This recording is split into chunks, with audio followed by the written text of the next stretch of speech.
Cuidado para não se perder. Se você faz uma escala de valores na sua vida, olha o que está nessa escala. Não vá colocar coisas menos importantes no lugar das mais importantes. Faça as menos importantes, mas faça também as mais importantes. E isso Jesus nos ensina hoje. Vamos juntos? Olá, seja bem-vindo. Aqui nós estudamos a Bíblia. Estamos no Evangelho de Lucas, capítulo 13. Se você perdeu, volte no vídeo anterior. Lá eu dou o contexto, em que ponto da história nós estamos, tá? Então já vou direto para a história para a gente poder seguir nosso estudo. Bom, Jesus estava num sábado ensinando numa sinagoga. O sábado é o dia de descanso para Israel, é o dia em que os judeus não trabalham. Existem coisas que eles não podem fazer no sábado, né? A lei estabeleceu uma série de coisas que não podem fazer e eles estavam seguindo isso. E era costume no sábado as pessoas se reunirem para orar, para ouvir a palavra de Deus, para conversar das coisas do sagrado. E faziam isso onde? Bom, quem morava em Jerusalém podia ir ao templo, que era o local considerado a habitação de Deus. Mesmo em Jerusalém, nos bairros e em qualquer lugar do mundo, onde houvessem 10 homens para se reunir, eles estabeleciam uma sinagoga, que não era templo, não era o local de habitação de Deus, era o local de reunião para orar. Então Jesus foi numa sinagoga, haviam muitas em Israel, e era costume sempre receber os professores itinerantes para ouvir o ensino das Escrituras. Entrou numa sinagoga e ali tinha uma mulher que estava possuída por um espírito que mantinha ela doente havia 18 anos. 18 anos a mulher aprisionada por esse espírito. E isso fazia com que ela andasse encurvada e ela não conseguia se endireitar. E aí Jesus viu essa mulher e chamou ela à frente. E falou assim: mulher, você está livre dessa doença. Ele impôs as mãos sobre ela e ela imediatamente se endireitou e passou a louvar a Deus. Esse é um caso de cura de Jesus, que a cura, ela vem da expulsão de um espírito. Existem curas que são de males simplesmente corporais, como a mulher com fluxo de sangue. Existem possessões de espíritos que não levam a pessoa a uma doença, a um quadro físico, mas a um quadro geral de destruição, como, por exemplo, o endemoniado lá de Gadara, o homem, o gadareno, aquele que vivia lá se machucando, né? E esse caso aqui, aparentemente, a mulher preservava as suas faculdades mentais, mas não conseguia manter uma postura ereta, como ação desse espírito. Jesus, então, chamou a mulher, libertou, né? Colocou as mãos sobre ela, e ela, no que se endireitou, a atitude imediata dela foi louvar a Deus. Resposta direta. Ela entendeu que uma ação de Deus aconteceu sobre ela. Isso já é um exemplo. Aqui já é um ensino perfeito para nós, né? Você percebe uma ação de Deus sobre a sua vida, a sua resposta é falar bem de Deus. E aí, o dirigente da sinagoga ficou indignado com Jesus. Aí você pergunta, como? Quem ficaria indignado com isso? Me explico. Eles tinham perdido o rumo. Eles já não seguiam mais a lei de Moisés. Eles seguiam um código feito pelos rabinos que supostamente interpretava a lei e explicava. Então, o foco não era mais a lei, era esse código. E esse código tinha inúmeras prescrições. Uma que eu vou lhe dar um exemplo, já citei anteriormente, né? Porque mostra o quanto isso estava fora do rumo. Não podia cuspir no chão. Não era por higiene, não era para você manter o lugar limpo por respeito. É porque quando cuspisse no chão, a ideia era assim, ó, tá irrigando o solo, ou ainda, se levantar poeira é sinal de trabalho, está trabalhando. Veja que a coisa chegou nesse ponto. Então o dirigente da sinagoga, quando ele vê aquilo, aquela cena, Jesus chama a mulher, impôs as mãos e curou, aquilo gerou uma indignação dele. Esse Jesus não está seguindo o nosso código de conduta quanto ao sábado. E aí ele virou para as pessoas, quer dizer, ele não repreendeu Jesus, ele deu uma indireta. Ele virou para o povo e falou assim, ó, tem 6 dias em que se deve trabalhar. Venham para ser curados nesses dias e não no sábado. A mulher não foi para ser curada, a mulher foi para a reunião e saiu curada. Então é claro que ele estava dando uma repreensão para Jesus. E Jesus não deu indireta não, Jesus não dá indireta. Jesus é direto, ele virou para o homem e falou assim, hipócrita. E ainda usou o plural, hipócritas. Porque haviam outros que pensavam como ele. Então o homem dá uma indireta, Jesus vamos dizer assim, está ali, ele vira para o povo, né? chama a atenção do povo e aí já houve hipócritas.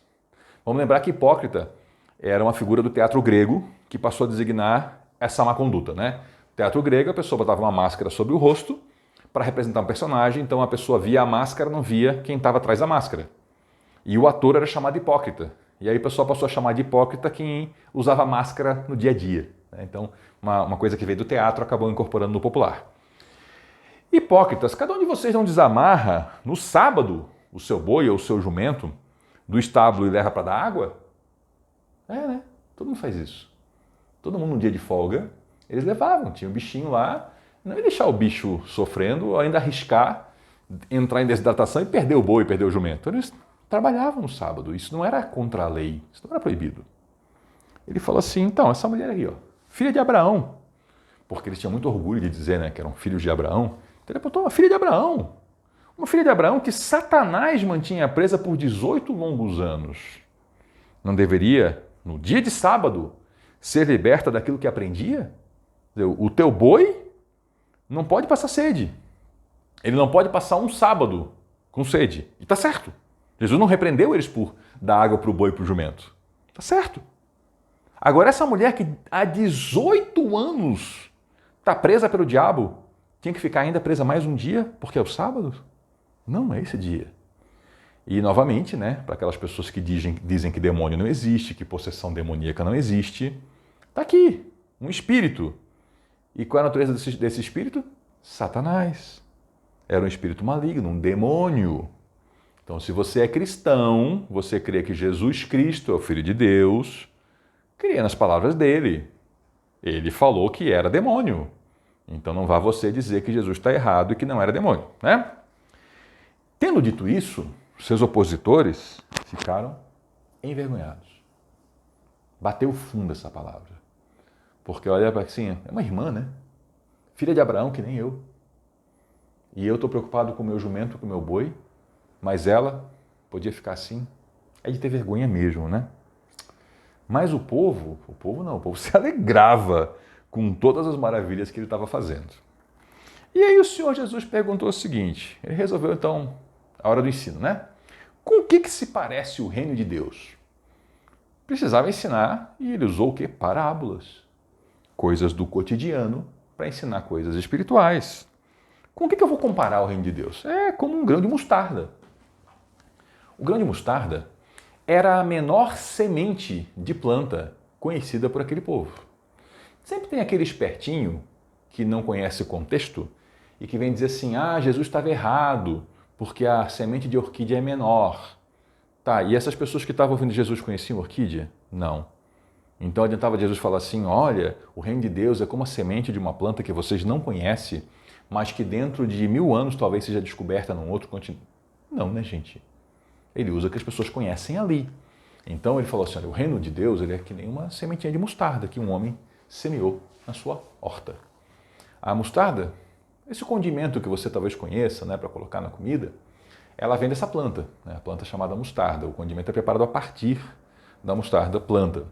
E Jesus fala que esse homem plantou essa sementinha pequenininha. Só que ela cresceu e ela se tornou uma árvore.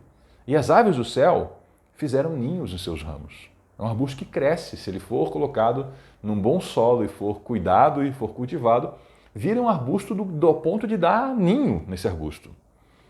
Então ele fala, é com isso que eu comparo o reino de Deus. Veja que quando Jesus estava falando isso aqui, ele estava numa pequena sinagoga de um pequeno país, de um cantinho do Império Romano.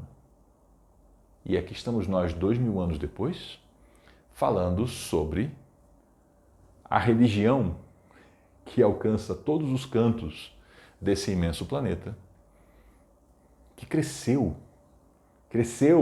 ao ponto de aves do céu poderem fazer ninhos, literalmente, nos prédios e mais prédios pelo mundo todo, onde o povo de Deus se reúne para celebrar a vida de Jesus Cristo. E ele perguntou mais uma vez, com o que eu vou comparar o reino de Deus? Ele é como fermento, que uma mulher misturou com uma grande quantidade de farinha e toda a massa ficou fermentada. Fermento lá para eles não era o nosso fermento. Vamos voltar para os processos antigos, que talvez você conheça, né? Tomara que você conheça esse processo. Mas eu vou lhe falar como é que a gente faz pão em casa, tá? Que era a realidade de todo esse povo aqui. O pão em casa é o seguinte, você pega farinha, você mistura a água e deixa descansar um pouquinho lá, um pouquinho de farinha com um pouquinho de água e deixa descansar. Amanhã você volta e põe mais um pouquinho de farinha e mais um pouquinho de água.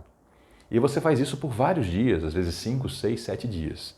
Daqui a pouco você observa que essa massa, ela borbulha. Só que o que aconteceu? As leveduras, que são micro-organismos que estão no ambiente, se reproduziram, se alimentando dos açúcares naturais daquela farinha. E se reproduziram a tal ponto que elas, ao fermentarem, daí a idade do fermento, né? Elas liberam gás carbônico que faz bolinhas. Né? Já percebeu que o pão tem bolinhas? Né? A gente vê aquelas... É disso.